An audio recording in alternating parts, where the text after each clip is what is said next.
नमस्कार, मैं ज्योतिजा स्वागत करती हूँ आप सभी का भगवद गीता के दूसरे अध्याय सांख्य योग में, जहाँ हमारे माँ भगवान कल के अवतार गौहर शाही जी महाराज से ज्ञान दीक्षा प्राप्त किए हुए जो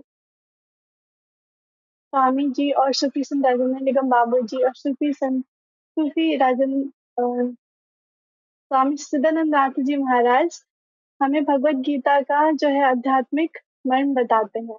तो मैं आप सभी का यहाँ हार्दिक अभिनंदन करती हूँ और हमारे सदगुरु भगवान सैयद यूनुस अलगहर जी के चरणों में अपना सादर प्रणाम अर्पित करते हुए इस कार्यक्रम का शुभारंभ करती हूँ। तो इसी संदर्भ में अभी स्वामी जी ज्वाइन नहीं हो पाए हैं, तो मैं अभी सबना पहला प्रश्न स्वामी सच्चिदानंद नाथ जी महाराज से करूंगी। प्रश्न यह है कि विषयों का चिंतन किस प्रकार आसक्ति, कामना, क्रोध और अंततः बुद्धि नाश का कारण बनता है? कृपया इस पर प्रकाश डालें। सदगुरु भगवान के चरणों में कोटिशा प्रणाम। आप सभी का हार्दिक स्वागत एवं अभिनंदन है। इंद्रियां मन को विषयों की तरफ आकृष्ट करती हैं। मन अगर बुद्धि की गुलामी में नहीं है, बल्कि बुद्धि मन की गुलामी में है, या ये हम कहें कि हमारी बुद्धि शुद्ध नहीं हुई है, स्थूल बुद्धि है, तो उन परिस्थितियों में बार बार विषयों का चिंतन होता है। एक गीत मुझे याद आ रहा है, ये जीवन पथ मेरा अनजाना प्रभु, तुम मेरे संग रहो। तो अगर बुद्धि शुद्ध हो गई है, हृदय का निर्माण हो गया है, कल्ब हमारा खुल गया है, तो वो कल्ब ही उस परमात्मा की पुकार कर सकता है, जहां से उस परमात्मा तक आवाज जा सकती है। तो अगर वहां उसकी संगति हो गई, उस परमात्मा की या उस सदगुरु की कल्ब के माध्यम से, तो इन विषयों की तरफ हमारा चित्त नहीं जाएगा। और अगर संगति हो जाए तो एक दूसरा गाना भी याद आ रहा है कि तुझे दिल में बंद कर लूं, दरिया में फेंक दूं चाबी। फिर उससे वो तार टूटना नहीं चाहिए, फिर कोई विकल्प नहीं होना चाहिए कि हम उस परमात्मा की पुकार से अपने आप को अलग कर लें।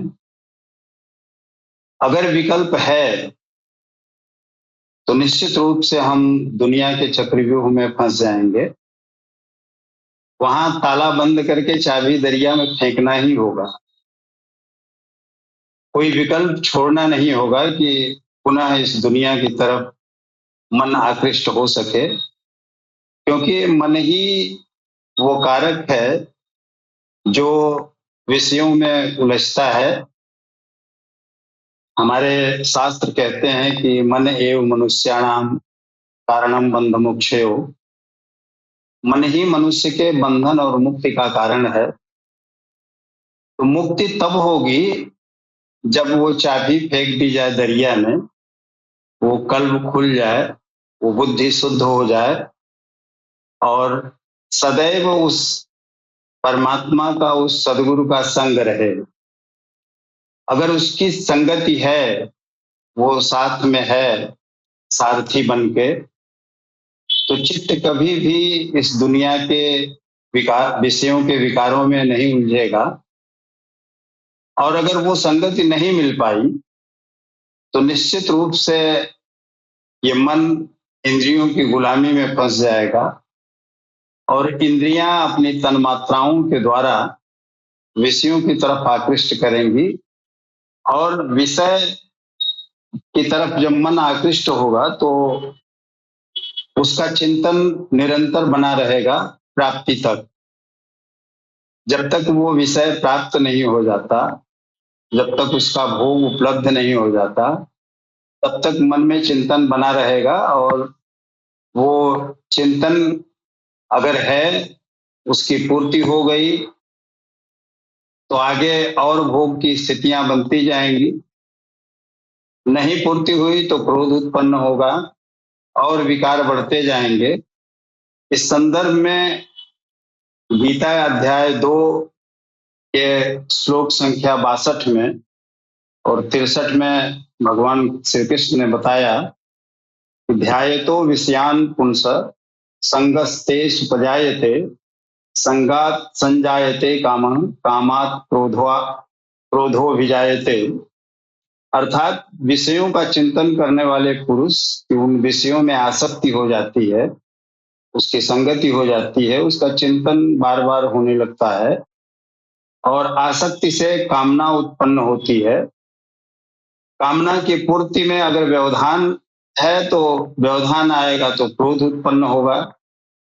और अगले श्लोक में कह रहे हैं कि क्रोधात भवति सम्मोह सम्मोहात स्मृति विभ्रम स्मृति भ्रंशात बुद्धिनाशो बुद्धिनाशान प्रणश्यति। यहाँ हर जगह उपसर्ग का प्रयोग इन्होंने किया है कि क्रोध से विशेष मूढ़ता अर्थात अविवेक पैदा होता है। नित्य और अनित्य वस्तुओं का विचार नहीं रह जाता। अविवेक से स्मरण शक्ति भ्रमित हो जाती है। स्मरण शक्ति किस चीज की भ्रमित हो जाती है? उन विषयों के जो लुभाने वाले पहलू हैं वो तो याद रहते हैं, लेकिन उन विषयों से जो दूर जाने वाले पहलू हैं वो भूल जाते हैं।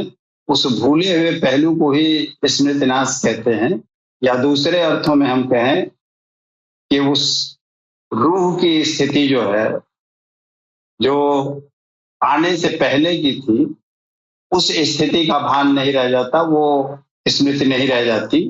लेकिन अगर दुनिया में है, हम तो एक उदाहरण देना चाहूंगा कि कभी कभी सवाल आते हैं कि मैं फला लड़की से बहुत प्रेम करता था और आज हमारा उससे विच्छेद हो गया है, लेकिन मैं उसको भूल नहीं पा रहा हूं। क्यों नहीं भूल पा रहे हो भाई? अगर भूल नहीं पा रहे हो, इतना ही प्रेम था, तो ये विच्छेद हुआ क्यों? तो उन कारणों को तलाशो ना जिनके वजह से तुम्हारा दुराव हुआ, तुम्हारा अलगाव हुआ। तो जाहिर सी बात है कि वो कोई ना कोई ऐसा कारण होगा जो तुम्हारे दिल को दुखाएगा। तो उन दुखते हुए पहलुओं को क्यों नहीं याद करते हो? ये भूल क्यों जाते हो? केवल उस अच्छी बातों को जिसकी वजह से तुम उसके मोह पास में फंसे, वो याद है। उसके बिना रह नहीं पा रहे हो, ये बातें याद हैं। लेकिन अलगाव किस वजह से हुआ, इसको भूल गए। तो ये स्मृति अविवेक में चली जाती है। हम भूल जाते हैं कि इन कारणों से हम इन परिस्थितियों में आए हैं। जैसा कि अर्जुन को भी हुआ था, भ्रमतीव च मे मनः, मेरा मन भ्रमित हो गया है। और यही अंत में 18वें श्लोक के 18वें अध्याय के 73वें श्लोक में कहते हैं कि मेरी स्मृति वापस हो गई है, मुझे ज्ञान प्राप्त हो गया है। नष्टो मोहा स्मृति लब्धा, मेरा मोह जो है वो नष्ट हो गया है और मुझे याद आ गया है कि मुझे क्या करना चाहिए, मैं किन परिस्थितियों में उलझा हुआ हूं। यहाँ भगवान श्री कृष्ण ने बल दिया है कि विषयों का चिंतन नहीं करना चाहिए। साधक को नाम रूप लीला धाम में ही कहीं लगे रहना चाहिए। और मैं तो कहता हूं कि केवल उस सदगुरु के याद में लगा रहना चाहिए, उसके तसब्बुर में लगा रहना चाहिए। अगर उसकी संगति है तो आपके मन में कहीं कोई भटकाव नहीं होगा, क्योंकि वो सारथी बन के आपको उस रास्ते से बहुत दूर से लेके जाएगा आपकी मंजिल की तरफ। इसलिए मुझे वो गाना बहुत अच्छा लगता है कि ये जीवन पथ मेरा अनजाना प्रभु, तुम मेरे संग रहो, तुम मेरे संग रहो। तो दो पहलू हैं, एक तो उस कल्ब का पहलू है और एक वासनाओं का पहलू है, इंद्रियों का पहलू है। जब तक वो कल्ब नहीं खुला है, वो कल्ब नहीं जागृत हुआ है, तब तक इंद्रियों के द्वारा मन को गुलामी में लगाए रहा जाएगा। ये इंद्रियां मन को बरबस अपनी तरफ आकृष्ट करती रहेंगी और ये सारी स्थितियां आती जाएंगी। मिल जाएगा तो उसके भोग में लग जाएगा व्यक्ति, व्यवधान आ गया तो क्रोध आएगा, क्रोध से विवेक शून्यता आ जाएगी, स्मृति क्षीण हो जाएगी, स्मृति नहीं रह जाएगी और अंततो गत्वा वो उस अपने ध्येय से, अपने लक्ष्य से च्युत हो जाएगा। प्रणश्यति माने नष्ट हो जाएगा। नष्ट होने का आशय ये कि वो अपने लक्ष्य को प्राप्त नहीं कर पाएगा। जिस परमात्मा को प्राप्त करने का उसका लक्ष्य है, वो परमात्मा उसे नहीं मिलेगा। जी।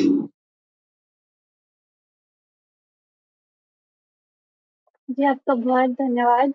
अभी बढ़ते हैं अपने अगले प्रश्न की ओर, जो है सूफी संत राजेंद्र निगम बाबूजी महाराज से। प्रश्न यह है कि राग द्वेष से रहित होकर इंद्रियों का व्यवहार करने से साधक को अंतःकरण की निर्मलता कैसे प्राप्त होती है? पंखा जरा बताइए।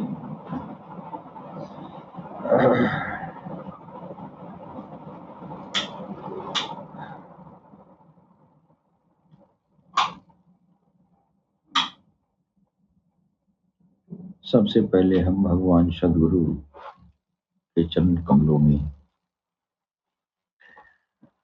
नमन करते हुए पैनल में उपस्थित हमारे वरिष्ठ संतगण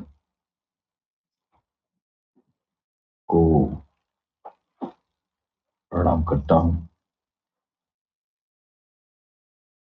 पैनल को होस्ट कर रही हमारी छोटी बहन ज्योति को भी मैं ढेर सारा स्नेह समर्पित करता हूं। बहन ने जो सवाल किया है, राग द्वेष विष युक्त भगवान श्री कृष्ण जो है जी गीता में कह रहे हैं जी, मन और इंद्रियों को वश में करने की अवस्था जी और उससे मिलने वाली शांति जी के बारे में आप बता रहे हैं जी। अर्जुन को समझाते हैं कि जो मनुष्य राग और द्वेष से युक्त होकर अपनी इंद्रियों को राग और द्वेष से मुक्त होकर अपनी इंद्रियों को वश में रखता है जी, वह ईश्वरीय कृपा और परम शांति को प्राप्त करता है। तो राग और द्वेष से मुक्त होकर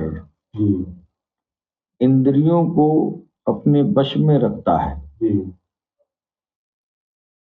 राग और द्वेष से मुक्त होना ही बड़ी बात है। राग और द्वेष से मुक्त हो तब न इंद्रियां कंट्रोल होंगी।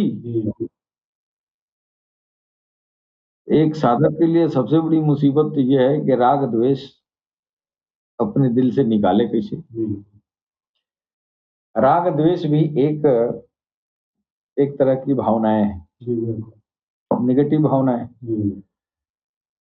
और भावनाओं का जो है संबंध हृदय से होता है। राग द्वेष का जो मूल कारण है वो हृदय में छुपा रहता है। तो जब तक हृदय को आप जो है उसके मैकेनिज्म को, जो इंसान का जो ये शरीर है जी, इस शरीर का सबसे महत्वपूर्ण अंग जो है जी, ये हृदय को माना गया है। बेशक। हृदय को काबा काशी बांसी भी कहा गया। बेशक। हृदय को मंदिर मस्जिद भी कहा गया। बिल्कुल। और कोई किसी को चाहता है तो वो भी हृदय से ही उसका संबंध, और किसी के प्रति प्रेम की भावना है तो वो भी हृदय से ही संचालित होता है, वो भी उपज उसकी हृदय में ही होती है। किसी से नफरत करना है तो भी हृदय से ही होती है, किसी से प्यार करना है तो वो भी हृदय से ही होता है। ये हृदय की बात सारे ये जो है पेशवाओं ने क्यों किया है? मनुष्य का राग और द्वेष से मुक्त होना ये बड़ी मुश्किल काम है। अगर अपने बस में होता, अगर राग और द्वेष को अपने आप निकाल देना होता तो किताबों में तो सब पढ़े हैं कि भाई नफरत न करो, हाँ, किसी से बैर मत करो। तो जब बच्चा 2-4 क्लास में जाता है तभी से ही सब सिखाना पढ़ाना शुरू हो जाता है। और जब खूब पढ़ लिख लेता है तो राग द्वेष से भर जाता है कि नहीं? और भगवान कह रहे हैं मनुष्य राग और द्वेष से मुक्त होकर अपने इंद्रियों को जो वश में कर लिया है ना, वही ईश्वर की कृपा और परम शांति को पाया। मेरे भाई, हमको तो राग द्वेष का जरिया पता करना ही ससुराल जाता क्यों नहीं है? और सुनने से किताबों में पढ़ लिए, अच्छा नहीं पढ़े तो हमारे जो बाप दादा तो जरूर कहते हैं भाई किसी से नफरत नहीं करना चाहिए, राग द्वेष नहीं करना चाहिए, सबसे प्रेम करना चाहिए। नेक माँ बाप है तो जरूर कहेंगे। अच्छा, अगर कोई माँ बाप जो है कोई शैतानीय है, वो भी जो है सरापा शैतान है, वो अपने औलाद को नहीं कहता है कि तुम शैतानी करो, वो कहता है अच्छा काम करो। क्यों कहता है? उसको मालूम है कि राग द्वेष खराब चीज है, उसके अंदर है, उसके अंदर है, उसकी खराबी का बोध भी उसको है, फिर भी करता है। औलाद को समझाता भी है न करो न करो न करो, फिर भी वो औलाद करता है। बचपन से पढ़ते गए ये राग द्वेष न करो, राग द्वेष न करो, ये गलत चीज है, गलत चीज है। जितना ही बड़े हुए, जितना ही पढ़ लिख लिए, उतना ही राग द्वेष अंदर आ गया नहीं। और आपको भगवान से मिलने के लिए यही शर्त है, इसको तो आपको निकालना है। पढ़ भी लिया, जान भी लिया, सुन भी लिया, राग द्वेष निकालना है, राग द्वेष से मुक्त होना है। जितने पढ़े, जितने कोशिश किए, उतने ही राग द्वेष में फंसते गए। यहाँ पर गुरु की जरूरत पड़ती है। जब तक तुम अपने राग द्वेष पर कंट्रोल नहीं करोगे तब तक तुम्हारी इंद्रियां कंट्रोल में नहीं होगी। इंद्रियां जो है समस्त संसार का भोग करती हैं, है कि नहीं? हाँ, कोई आंखों से बुराई देखता है, कोई कानों से बुराई सुनता है, कोई जुबान से बुराई कहता है। ये सब इंद्रियन है? ये सब इंद्रियां तो बेलगाम हो जाती है। उस लगाम को, इस इंद्रियों पर लगाम लगाने के लिए आपको राग द्वेष से मुक्त होना पड़ेगा। और राग द्वेष का संबंध आपके हृदय से है। तो इसीलिए जो है सब लोगों ने हृदय की तरफ इशारा किया। और पैगंबर साहब ने कहा ये हृदय को इस्लाह करो, सारी इंद्रियां तुम्हारी इस्लाह हो जाएगी। यानी जो तुम्हारा दिल अगर संवर गया तो तुम आंखों से अच्छी चीज देखोगे, कानों से अच्छी चीज सुनोगे, हैं? जुबान से अच्छी चीज बोलोगे। इसका रिमोट कहाँ है? तेरा दिल है।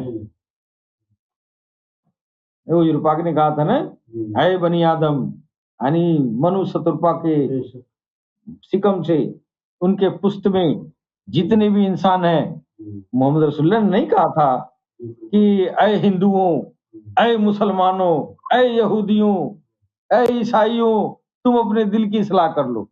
ऐसा नहीं कहा था। उन्होंने कहा था ऐ बनी आदम, यानी जितने आदमी है धरती पर,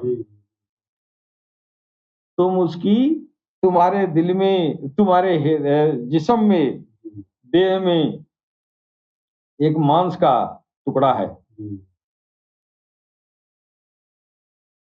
हृदय की तरफ बुला रहे हैं इंसानियत को। देखो वो तुम्हारा हृदय है।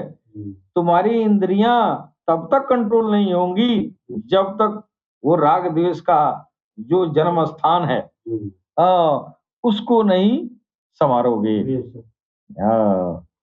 इसीलिए उन्होंने कहा है बनी आदम तेरे जिस्म में गोश्त का लुथड़ा है, तो उसकी इस्लाह कर ले तो सारे जिस्म का इस्लाह हो जाएगा। सारा कुरान इसी के लिए आया ही। बिल्कुल यही, जितने पैगंबर आए धरती पर इसी दिल के मांस के लोथड़े को इस्लाह करने के लिए, इसी दिल को, इसी हृदय को साफ करने के लिए।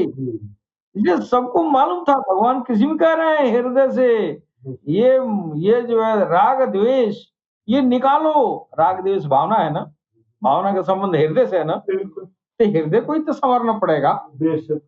तो हृदय को संवारने के लिए सबने कहा, चाहे वो भगवान कृष्ण हो या मोहम्मद रसूलुल्लाह, और उन्होंने किसी जाति धर्म का नाम नहीं रखा, किसी जाति विशेष का नाम नहीं रखा है, काले पीले सफेद लोगों का नाम नहीं रखा। वो तो समस्त इंसानियत को कहा, अगर तुम इंसान हो तो तेरे अंदर दिल होगा, दिल होगा तो सारे दिल वालों के लिए पैगाम है। ऐ बनी आदम तेरे जिस्म में गोश्त का लोथड़ा है, तो उसकी इस्लाह कर ले, सारी जिस्म का इस्लाह हो जाएगा। अब वो वही जो है दिल का, हृदय का संवारना, इस्लाह करना, उसकी सफाई करना, इसमें से गलाजत, काम, क्रोध, लोभ, मोह, मद मत्सर, अत्याचार, व्यभिचार के को विचार कि जो भावनाएं हैं सब वो तेरे हृदय से बधी हुई है। इनको यहां से निकालो, फिर तुम परमात्मा की तरफ बढ़ पाओगे, अन्यथा परमात्मा को प्राप्त नहीं होगे।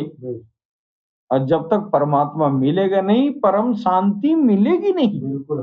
परम शांति परमात्मा को पाना ही है, और परम शांति हेतु ही आप धरती पर आए हैं। और यह परम शांति का काम बिना हृदय की तरफ, हृदय को संवारे हो नहीं पाएगा। और हृदय को संवारना ये अपने बस की बात भी नहीं है। ये तो हृदय को संवारने के लिए ईश्वर ने जो है को भेजा। कभी कृष्ण बन के आया, कोई मोहम्मद बन के आया, कोई इब्राहिम बन के आया है, कोई ईसा बन के आया, कोई मूसा बन के आया। ये सब गुरु हैं। ये दुनिया को सिखाए दिल को कैसे हम इस्लाह करें, दिल को कैसे संवारें। इसमें से जो हमारी नेगेटिव भावनाएं हैं, जो हमको नाश करती हैं, जो हमको अधोगति में पहुंचाती हैं, इन भावनाओं को ये जो है इसमें से निकालो। उसी को भगवान कृष्ण ने कहा, ये मनुष्य का राग और द्वेष से मुक्त होना पड़ेगा। जब तक यहाँ से मुक्ति नहीं मिलेगी, इंद्रियों को कंट्रोल नहीं करोगे, इंद्रियां गुनाह करती रहेंगी, बुराई देखेंगी, बुराई सुनेंगी, बुराई बोलेंगी, और इसी से इन्हीं इंद्रियों के जरिए इस पूरी रूए जमीन पर जो फसाद मचा हुआ है, इन इंद्रियों की हरकत से ही तो है। इसी की वजह से पूरी दुनिया में खून खराबा मचा हुआ है। तो ये राग और द्वेष से मुक्त होने के लिए हृदय की ये आपको इस्लाह करनी पड़ेगी।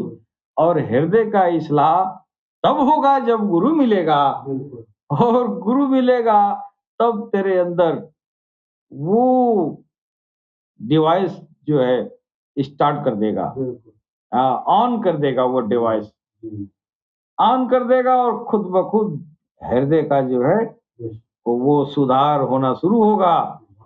वो ज्यों-ज्यों सुधार होगा त्यों तो उसके अंदर से राग और द्वेष, उसकी तमाम तरह की भावनाएं जो हानिकारक हैं, ऐसी भावनाओं से हृदय से रिश्ता टूटता जाएगा।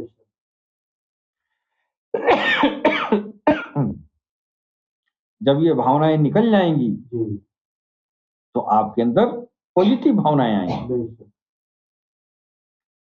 वो पॉजिटिव सोचेगा, पॉजिटिव देखेगा, पॉजिटिव बोलेगा। इसलिए मनुष्य को राग द्वेष निकालने के पहले, इंद्रियों को वश में करने के पहले आपको राग द्वेष निकालना है। और राग द्वेष का संबंध आपका सीधे हृदय से है। और हृदय का जो साइंस है वो हृदय का जो वैज्ञानिक है, वो जो है वही संत होते हैं, वली होते हैं, वही पैगंबर होते हैं, वही पेशवा होते हैं, जो हृदय का, जो हार्ट का साइंस उनको पता है। और वो जब तक आपको बताएंगे नहीं, तब तक आपका हृदय में सुधार होगा नहीं, हृदय से राग द्वेष निकलेगा नहीं। जब हृदय से राग द्वेष निकले नहीं तो भगवान कहाँ मिलेगा?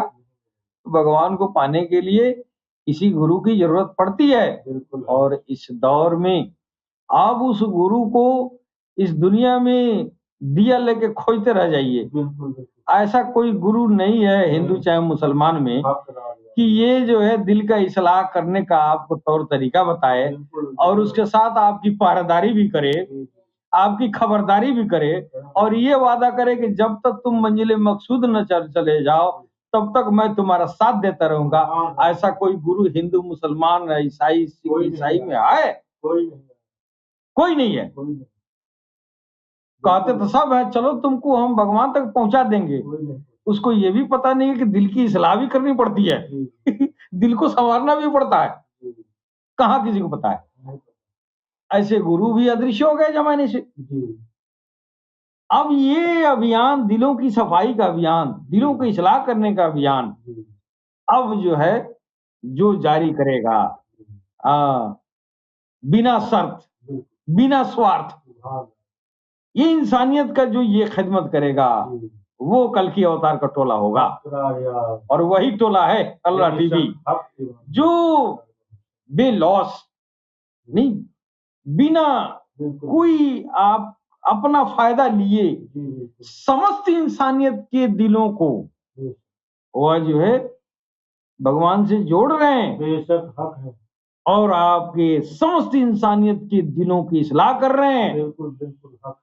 और जिसकी इस्लाह अल्लाह टीवी ने कर दिया उसकी इंद्रियां कंट्रोल में हो गई। वो गुनाहों पर आमदा तो होगा, कर नहीं पाएगा कर नहीं पाएगा। इसलिए नहीं कर पाएगा कि उन इंद्रियों का जो लगाम है, वो लगाम वो सार्वभौमिक गुरु अपने हाथ में रखा है जिसका नाम है सैयदी यूनुस गौर। वो दिलों का वो जो है इस्लाह कर रहे हैं। अब ये इस दौर की इंसानियत के लिए बड़ी खुशनसीबी का दौर है कि ऐसा गुरु बैठा है जो दिन रात अपना कमा के आपका खिदमत कर रहा है। ऐसा कभी हुआ नहीं था। आप गुरुओं के पास जाइए, क्या गुरु करते हैं? आओ यार तुमको भगवान मिल जाएगा। अच्छा हाई मंत्र पढ़ो, हाई मंत्र पढ़ो, ये पढ़ लो तो ये 1.25 लाख, ये 1.5 लाख, ये 4 लाख, ये मंत्र पढ़ोगे वो मतलब क्या होगा? भगवान मिल जाएगा। अरे यार तेरा मैकेनिज्म तो इधर से शुरू होता है। तू कंठ से मंत्र पढ़ने से भगवान तुमको मिलेगा? तुम्हारे राग द्वेष पे इससे होगा? राग द्वेष पे कंट्रोल इससे थोड़ी होगा। मंत्र पढ़ने से, कुरान पढ़ने से, आयत पढ़ने से किसका जो है दिल का इस्लाह हुआ है? नहीं हुआ है। जितना हम देखते हैं, जितने हर धर्म के आलिम जितने हैं, जुबान पे कुरान है, वेद है, काम उसका इतना नीच है। अगर उसके दिल का इस्लाह होता तो ये पढ़े लिखे आलिम हर धर्म के लोग इन राग द्वेष वाले काम क्यों करते? मालूम हुआ कि ये राग द्वेष का ये जो है ये काम है ना, यह काम तभी बंद होगा जब दिल का इस्लाह, दिल की सफाई हो।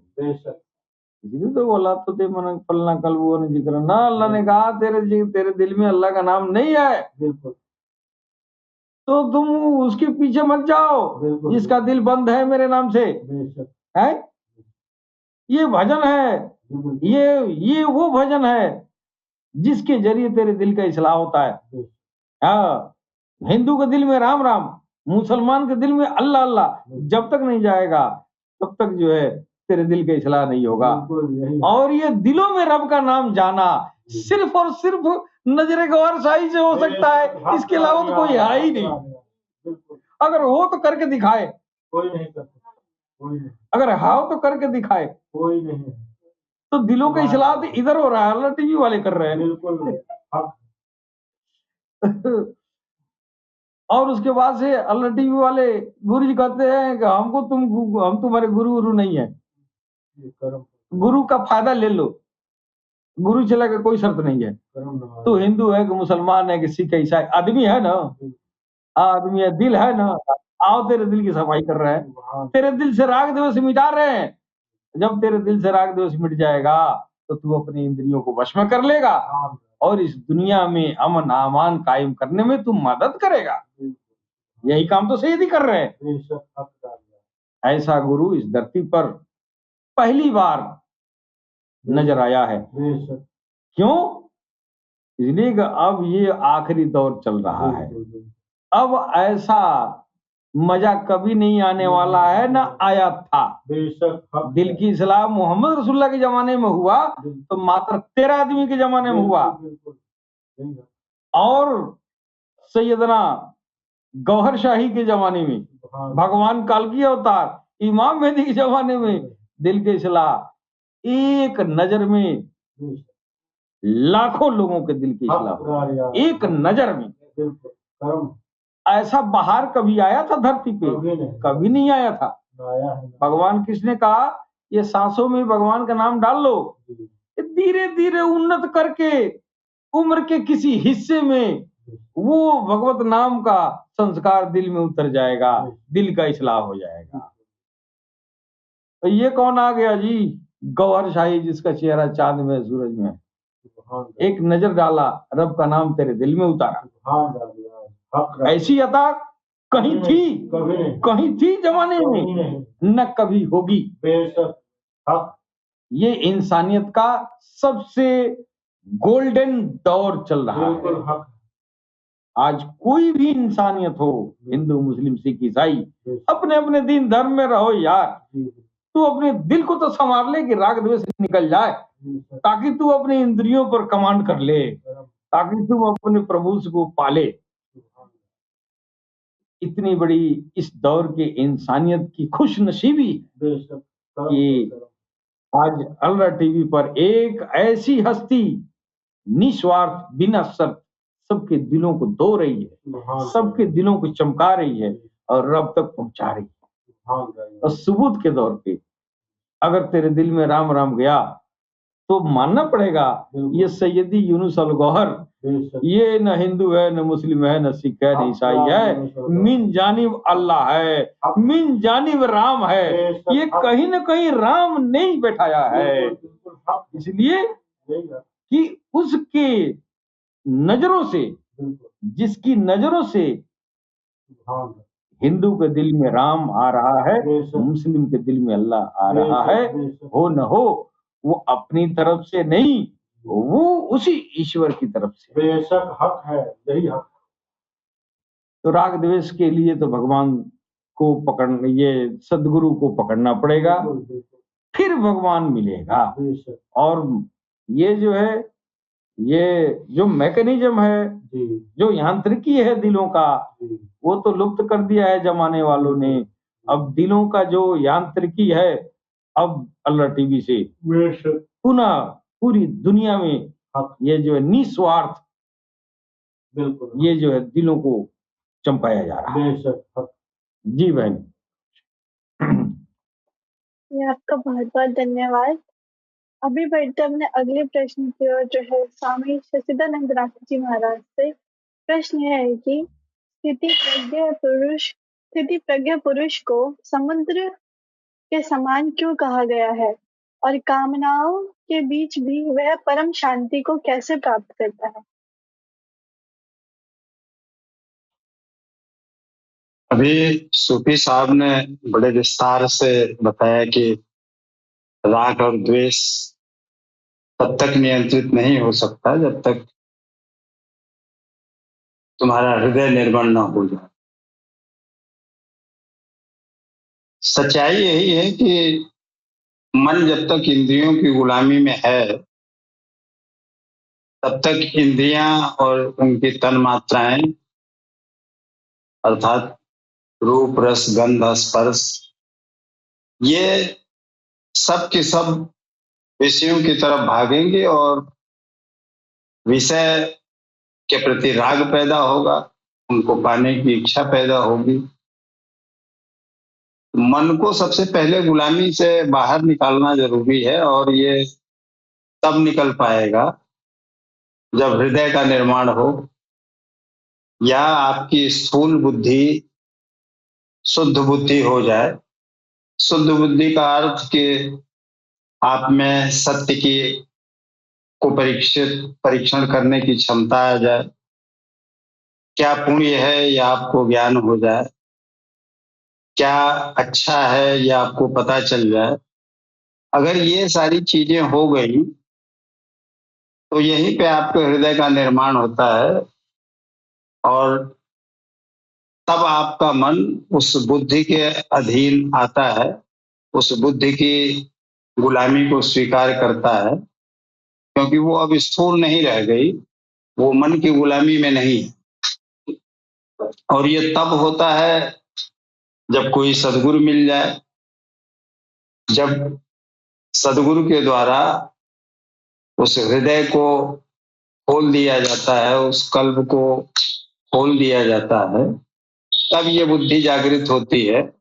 अन्यथा इंद्रियों के वश में आके राग द्वेष के कारण मोह के वशीभूत वो अविवेक को प्राप्त करता है।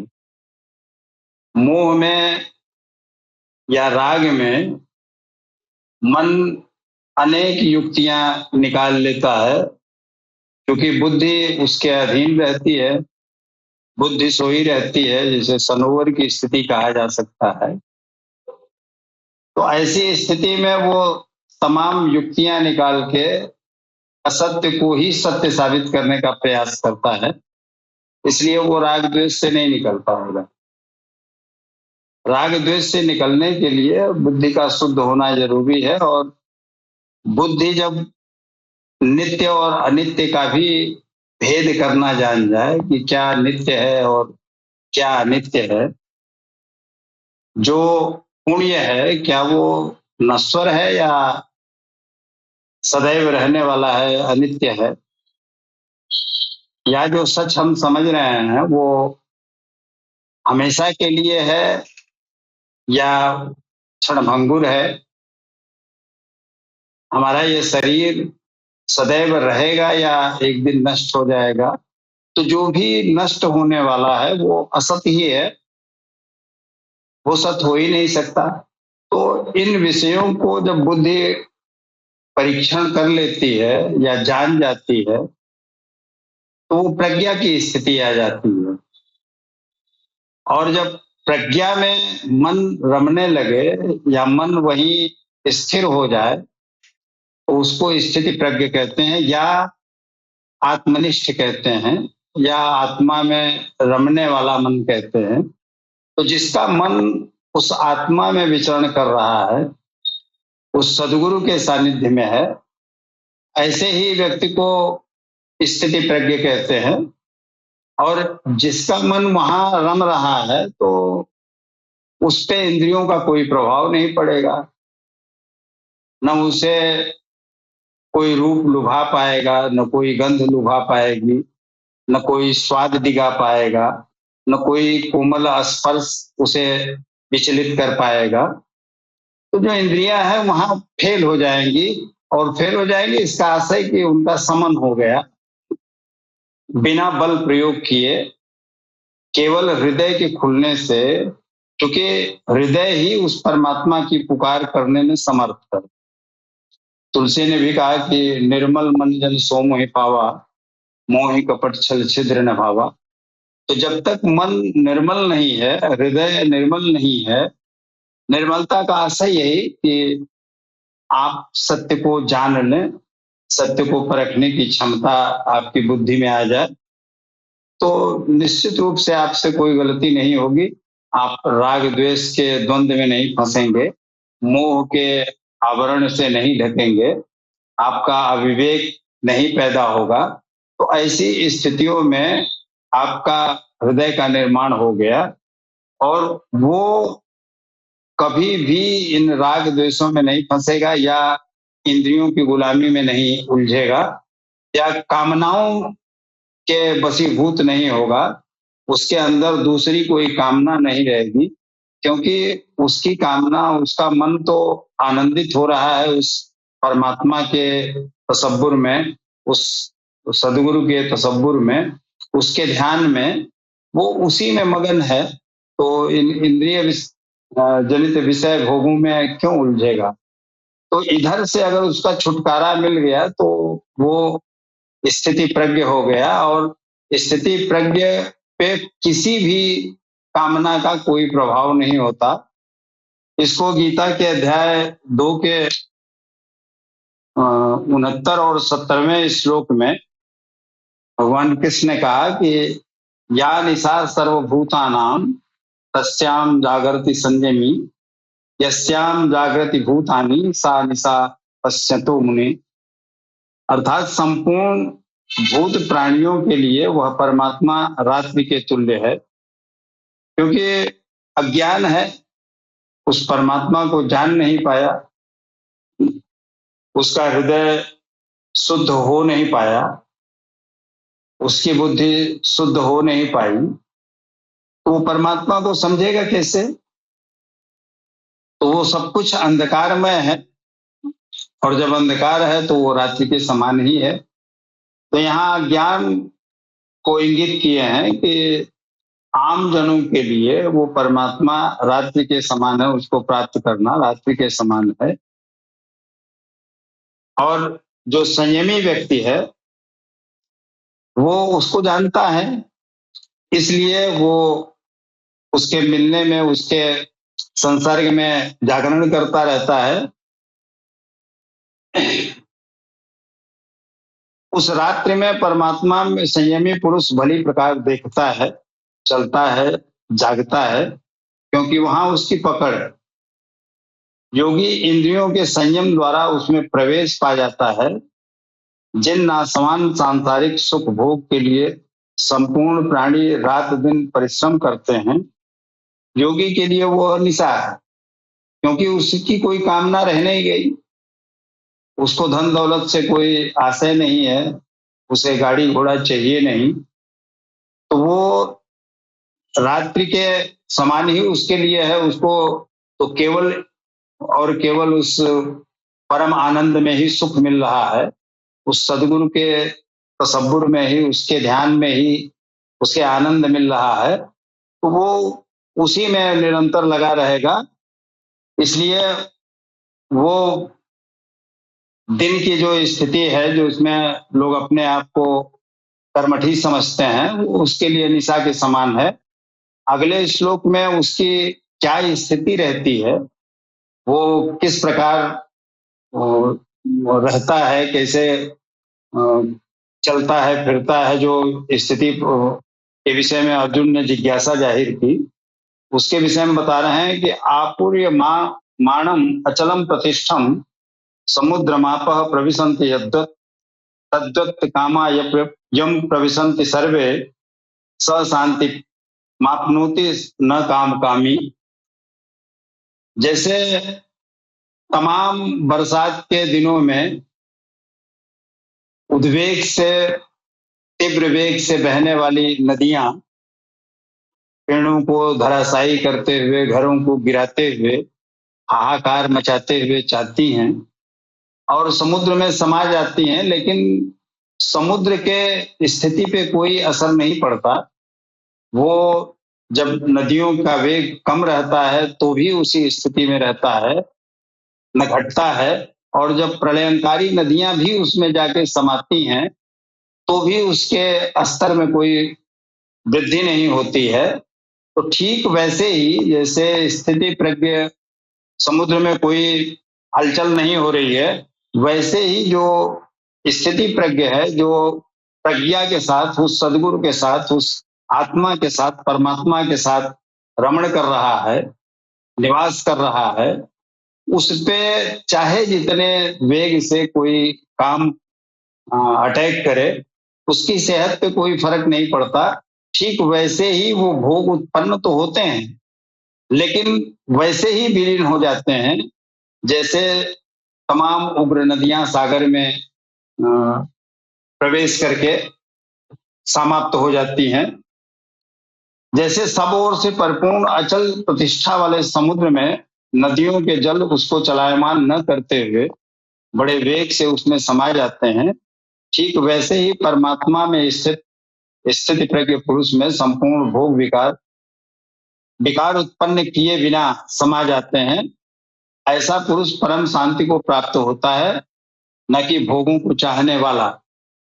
उसके मन में भोग की चाहत कैसे रह जाएगी जब वो उसका मन उस प्रज्ञा के अधीन हो गया है, उस बुद्धि की गुलामी में आ गया है, जो शुद्ध हो चुकी है, जो हृदय का स्वरूप ले चुकी है और परमात्मा के करीब आ गया, तो उसे भोग कभी प्रभावित नहीं करते हैं। तो स्थिति प्रज्ञ पुरुष की यही पहचान है कि जैसे समुद्र में कोई न तो घटोत्तरी होती है ना बढ़ोत्तरी होती है, वैसे ही कामनाओं का या भोगों का स्थिति प्रज्ञ पुरुष पे कोई असर नहीं होता है। वो आते तो हैं, लेकिन जितने वेग से आते हैं वैसे ही उसमें नष्ट भी हो जाते हैं, समा भी जाते हैं।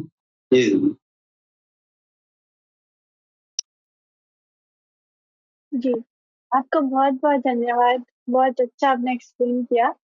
अभी हमारे बीच स्वामी जी आ गए हैं और स्वामी जी अभी-अभी हमारे सदगुरु भगवान की संगत बिठाकर अभी इंडिया पहुँचे हैं।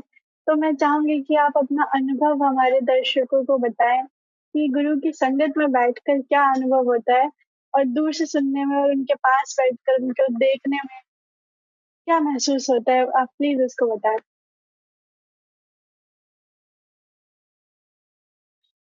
जब कोई भी साधक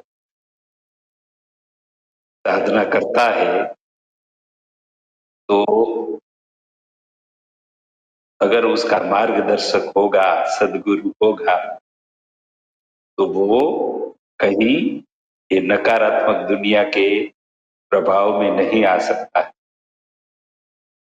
और ये सदगुरु महाराज जो होते हैं, जिसके हृदय में भगवान परमात्मा अल्लाह खुद बसता है, इसीलिए जैसे परम धाम में बैठा हुआ पूरे ब्रह्मांड का मालिक अल्लाह ताला सारी दुनिया को देखते हैं, मार्गदर्शन देते हैं, विचारों को भी देते हैं, दिल में मैसेज देते हैं।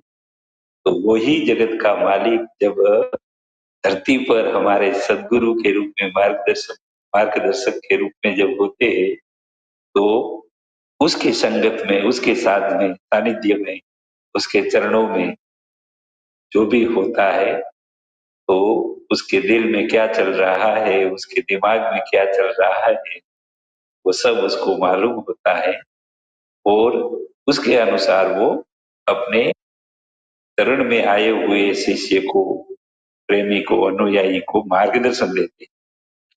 तो ये सदगुरु के सानिध्य में रहना,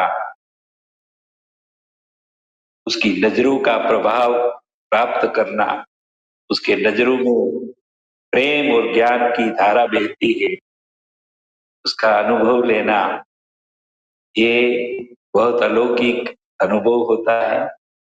और कल की अवतार में भी बसिया ने ऐसा प्रावधान कर दिया है कि मैं 6 महीना लंदन में रहा, तो मैं तो वहां डायरेक्ट आनंद का लाभ ले रहा था, सत्यों का मेरे दिल में, शरीर में प्रभाव होता रहता था। लेकिन कल की अवतारी मां मेहंदी ने उसके सारे प्रेमियों को ये कहा है कि आपको निराश होने की जरूरत नहीं है। अलरा टीवी यूट्यूब चैनल पे रोजाना जो लाइव महफिल होती है, वो महफिल में कोई भी व्यक्ति दुनिया के कोई भी कोने में बैठे होंगे, तो मैं जैसे डायरेक्ट जो आनंद लेता था, शक्तियों की प्राप्ति करता था, वैसा ही आनंद और शक्तियों की प्राप्ति इंटरनेट के माध्यम से, लाइव महफिल के जरिए से अपने महान सदगुरु महाराज सबको अता करते हैं, सबको देते हैं। फर्क बस सिर्फ इतना ही होता है कि जिस्म के साथ गुरु के सानिध्य में रहने से हम सीधा सीधा डायरेक्ट कनेक्शन की अनुभूति करते हैं। और ये जो इंटरनेट के माध्यम से जो अनुभूति होती है उसमें थोड़ा सा माध्यम का तो प्रभाव रहता ही है, वो इनडायरेक्ट बन जाता है। तो मैं बहुत भाग्यशाली रहा। इस बार मुझे बहुत अनुभव हुए हैं, बहुत हृदय में शक्तियों का संचार हुआ है और विश्व में चलती हुई घटनाओं के अनुसंधान में भी हम सबको क्या करना चाहिए, ये डायरेक्ट मार्गदर्शन मिला है। तो गुरु जी का आदेश भी है कि हम आपको भरपूर करके भेज रहे हैं भारत में। तो भारतवासी जो यहाँ मेरे पास डायरेक्ट नहीं आते हैं तो उसके पास जाके ये अनुभूतियां बताइए, उत्साह बढ़ाइए और सब लोग जहाँ है वहाँ दिल दिमाग से मिशन को आगे बढ़ाए, क्योंकि मिशन ही हमारा कल की अवतार और सदगुरु का प्राण है। मिशन के जरिए से ही सारी मानव जात तक रूहानी तालीम पहुंच सकती है। इसलिए मिशन को हम सबको दिल से करना है। और जैसे मैंने लास्ट मंगलवार के दिन गुरु जी के चरणों में रहते हुए जो प्रोजेक्ट और प्लान बताया था, इसे सब हम सबको यूनिवर्सिटी और कॉलेजों में जब मौका मिले तो जाना चाहिए और वहाँ हजारों हजारों विद्यार्थियों को एक साथ लाभ मिल जाएगा तो ये मिशन की स्पीड बढ़ सकती है। तो अभी मैं फिर 6 महीना यहाँ भारत में रहूंगा। अगर बीच में गुरु जी का आदेश आ जाएगा तो चला भी जाऊंगा, क्योंकि मेरे पास तो 5 साल का कंप्लीट वीजा है। मैं जब चाहूँ तब जा सकता हूँ, जब आऊँ तब आ सकता हूँ। तो अगर गुरु जी का आदेश भी दूसरा बीच में नहीं आता है तो मैं अभी 6 महीने तक यहाँ भारत में बहुत सारी यूनिवर्सिटी बड़ी बड़ी कॉलेजों में जाके ये मिशन को आगे बढ़ाना है। युवकों को ज्यादातर जागरूक करेंगे तो युवक ही ये मिशन को जोश से आगे बढ़ा सकते हैं। और युवक अगर बुराइयों से बचेगा तो समाज भी सुधारना का बहुत बड़ा लाभ समाज को भी मिलेगा। और जब कॉलेज का युवक कॉलेज में से ये अपनी रूहानी तालीम सीख के घर जाएगा तो उसके माँ बाप को भी सिखाएगा, उसके फ्रेंड सर्कल सगे रिश्तेदारों को भी सिखाएगा। तो ये मिशन की स्पीड इस तरह हम सब लोग मिलके बढ़ाएं। ठीक है बहन जी? जी स्वामी जी, आपका बहुत धन्यवाद। और आप सभी पैनल में उपस्थित जितने भी हमारे अतिथिगण हैं, आप सभी का बहुत बहुत धन्यवाद। और अगले एपिसोड में भी हम स्वामी जी से उनके अनुभव के या सदगुरु जी के बारे में जो भी वो बताना चाहें हम लोगों को वो सुनेंगे। तब तक के लिए आप सभी का बहुत बहुत धन्यवाद। जय गौर शाही, जय श्री काल।